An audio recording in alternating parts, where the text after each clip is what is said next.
It's Gnarly Country. That's Kids again. I call him MG, but my Gossin. That's what I'm talking about. Your old buddy. Your old buddy. Okay. Right. I had a horrible thing happen to me at Halloween. I looked in the mirror and I said, what can I be? And I look like Albert Einstein. Dude, you look great. I don't look like Albert Einstein.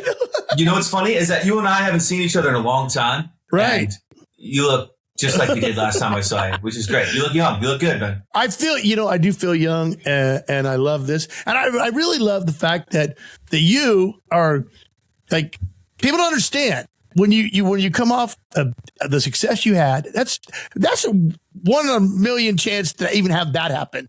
And now, you, like you said, you came back home. You're kind of finding your roots, and boom, you now put out some music, and that means that you poured your heart out.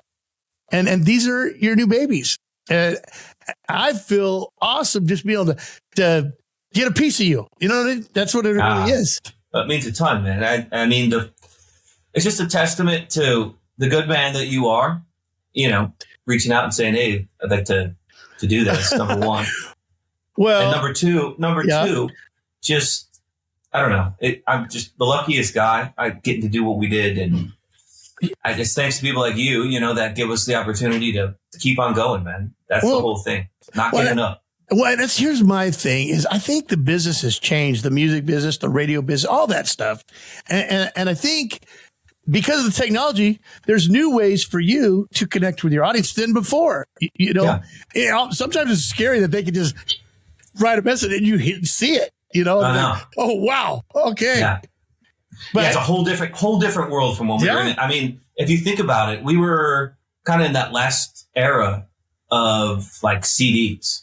We were selling. Right. I remember being in, traveling all around, but I think one of the records, I'm not sure which one it was, maybe the first or second, but being like a Target, we did like a shot of video that day. We walked in and they had it on the end cap and the big thing up, and like CDs were the thing, which is crazy. But then we saw it change over into this digital streaming world. And it's super cool. I'm all about it. It's definitely a tougher game because there's more people out there. It's a lot more. And then, social media. We had like Twitter and Facebook, I think, at the time.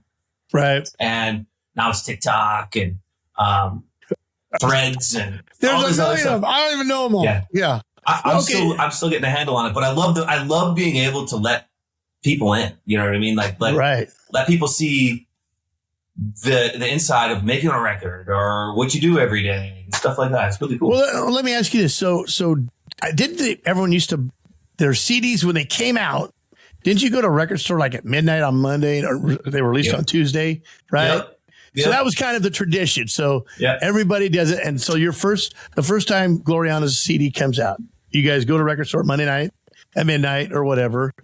Do you remember that? Do you remember buying it? I remember seeing it. Holy dude, I remember like I said, like slugging it out in bars for like 10 years without a job, like literally broke as could be in North Carolina. Right. And just crossing our fingers that someday we would get to that point where we'd have a CD in a store. And that it was such a roller coaster. That when it finally happened and we finally got to that point, being in like that Target or Walmart and seeing that CD up there and, having your aunt in like the different state in Florida being like, I'm in the Target and like holding up, taking a picture and sending it or something like that. It's a cool moment. Or handing you your phone. Could you say hi to so-and-so? Yeah.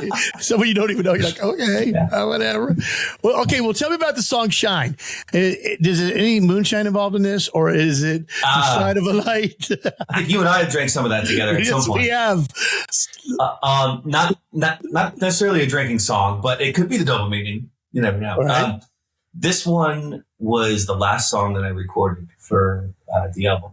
And I wrote this one about basically my situation, really. It was about more so about Cheyenne and I singing songs together and kind of pushing forward. It was more of a reflection on Let's Ride and the journey that we went through making that song and stuff like that. So as you take on this basically it's a whole new career. It's like you're Brett Favre coming out of retirement. You're like, it's really like, and reestablishing yourself. You're Tom Brady going to the Buccaneers. I mean, man. It's like, oh, do I still have it? Do I want to do this? Right. But so this shine is about reflecting about all that, all the feelings that popped up. Exactly. Yeah. Between us and writing songs together again and getting the chance to make that video and the fact that she called and the whole thing, just, it's amazing. And this was the last song, like I said, that I did on the record. It was like, it wasn't quite complete. I had everything else done and mixed and mastered, and I was like, it's just missing something. And I had that one kind of sitting on the back burner, and I was like, sat down one day here and just started cranking it out. I was like, yeah, that magic kind of happened. I always say, like, when the goosebumps hit, that's when, then you got something, or at least it means something for me in the feeling.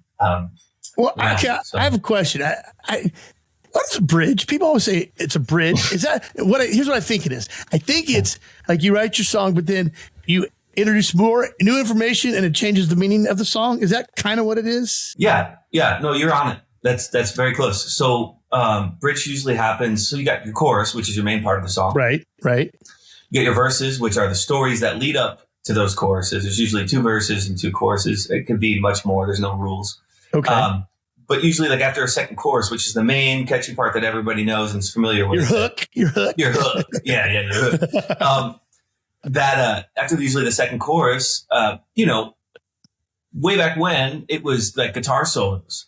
It was like, instrument solos, where like, especially in like the 80s, even the 90s, it was like a big thing where like guitar solo. But, as people's attention span gets shorter and we're all on, 5 seconds and we're out kind of thing. TikTok, swipe right. Yeah, exactly. So I think the love of guitar solos, not necessarily speaking for everybody, but I think they kind of waned a tad. Right. And people like singing and lyrics and stuff like that. So after chorus 2, there's a new section of the song that usually only happens once. And it's like, if you went like A, B, which is verse, chorus, there'd be like a C section after chorus 2, which is like a new idea that you sing. And, that you sing, and it kind of introduces a new vibe. So technically, shine, it could be what you said, but then if you introduce some kind of moonshine reference, it could be like like third verse live Garth. Like you could say, know what? Then I thought about it, and I said, I think I would drink some moonshine right now, and then what's possibility? But right now, here's Shine without the third verse that he's going to write later on. Right here, Mike Gossin on Gnarley Country.